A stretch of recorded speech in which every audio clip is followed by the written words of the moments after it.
কি ভাই হাবিব, এখানে কি করতেছ? বসে বসে কবরস্থানে? জি ভাই, কবরস্থানে বসে বসে একা একা কি করতেছ? ভাবতেছি ভাই পূর্বপুরুষরা এখানে ঘুমায় আছে। তা ঠিক আছে, তবে একা একা একা তো কবরস্থানে ঠিক না আসা। না ভাই, খুব দুদিন ধরে আমার মনটা খুব দুর্বল, মানে হঠাৎ করে কেরালা জানি মনে হচ্ছে একটু কবরস্থানের দিকে আসার জন্য। তাই বুঝি। কখন যে আমার ডাক চলে আসে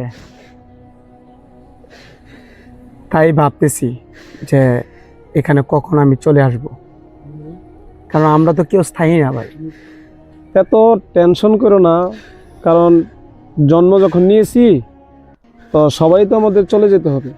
সবাই চলে যাব, আমরা সবাই ভাবি, এ কথাটা আমরা সবাই জানি, কিন্তু তারপরও দেখেন এই 2 দিনের জিন্দিগির মধ্যে আমরা বায়ে বায়ে কাটাকাটি মারামারি সম্পদ নিয়ে অনেক কিছু করতেছি। তার সাথে এই অর্থ সম্পদ রাইখা এই যে শুয়ে আছে, আমিও কিন্তু এখানে চলে যাব, আপনিও এখানে চলে যাবেন। অবশ্যই। আসলে আমরা যারা বেঁচে আছি আমরা এই বিষয়টাকে চিন্তাও করতে পারি না, না, চিন্তা কখনো করি না। অনেক লোক ওই চিন্তা না মাথা থেকে নাই, কারণ দুনিয়া থেকে যেন চলে যেতে হবে, এখানে যেন আসতে হবে। আমাদের পূর্বপুরুষ যারা হাজার হাজার বছরের আগে যারা আসছিল তারাও এখানে শুয়ে লইছে।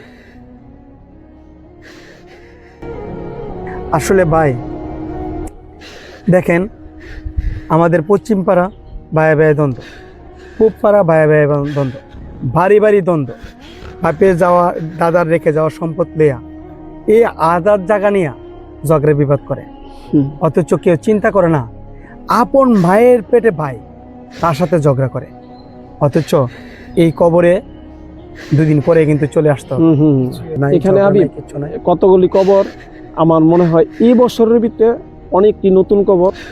আমাদের খুবই পরিচিত লোক, খুবই কাছে, এদের সাথে সারাদিন চলাফেরা করছি, কথাবার্তা বলছি। আজকে 1 বছরের ভিতরে অনেক লোক আমাদের ফেসের, অনেক লোক চলে গেছে।